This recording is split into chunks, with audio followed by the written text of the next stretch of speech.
যখন তুমি নিজের রক্তের মানুষের দ্বারা কষ্ট পাবে, তখন তুমি একবার নবী ইউসুফ আলাইহিস সালামের কথা মনে করো। তিনি কিভাবে নিজের ভাইয়ের দ্বারা প্রতারিত হয়েছিল। যখন তোমার বাবা মা না বোঝে তোমার বিরুদ্ধাচরণ করে, তখন নবী ইব্রাহিম আলাইহিস সালামের কথা মনে করো। তার বাবা তাকে আগুনে নিক্ষেপ করায় ভূমিকা রেখেছিল।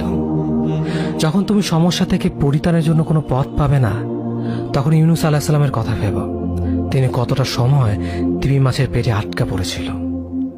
যখন তোমার নামে কেউ মিথ্যা অপবাদ ছড়িয়ে দেবে, তখন মা আয়েশা রাদিয়াল্লাহু আনহার কথা মনে করো। তার নামে পুরো শহর জুড়ে কুৎসা রচনা করা হয়েছিল। যখন তুমি অসুস্থ ব্যথার যন্ত্রণায় কাতরাতে থাকো, তখন নবী আইয়ুব আলাইহিস সালামের কথা ভেবো। তিনি ভয়ঙ্কর এক ভাইরাসজনিত রোগে আক্রান্ত হয়ে তোমার থেকে বেশি কষ্ট পেয়েছিল। যখন তুমি দিনের কোনো বিধান নীতিতে যুক্তি খুঁজে পাও না, তখন নবী নূহ আলাইহিস সালামের কথা ভেবো। তিনি কোনো প্রশ্ন ছাড়াই মরুভূমিতে নৌকা তৈরি করেছিল।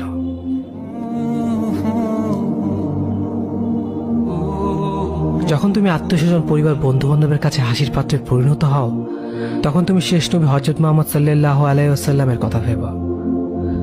রাসূল সাল্লাল্লাহু আলাইহি ওয়াসাল্লাম বলেছিলেন, সবচেয়ে বড় পরীক্ষা দিয়ে সব থেকে বড় পুরস্কার আসে।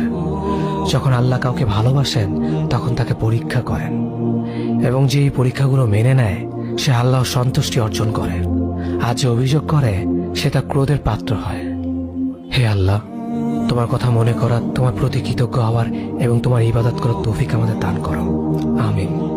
যেভাবে তুমি সন্তুষ্ট হও, সেভাবেই আমাদের পরিচালিত করো।